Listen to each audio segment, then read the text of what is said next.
My name is Matt Neibauer. I'm a second grade teacher at Lincoln Elementary.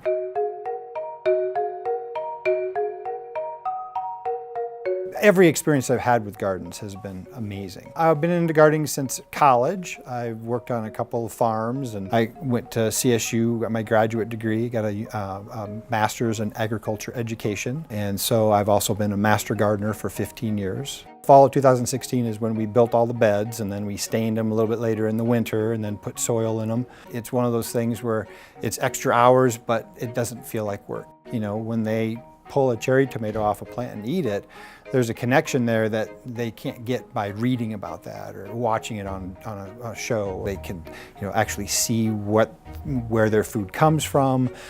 You can teach things, all sorts of sciences, biology, insects, soils, water conservation. Our second grade class this year, we did a project-based learning project where we donated 100 pounds of food to the Larimer County Food Bank so they can learn about service, they can learn about community. This has been my favorite thing. I mean, as a teacher, this is my 10th year as a teacher. Doing what I love has been absolutely wonderful.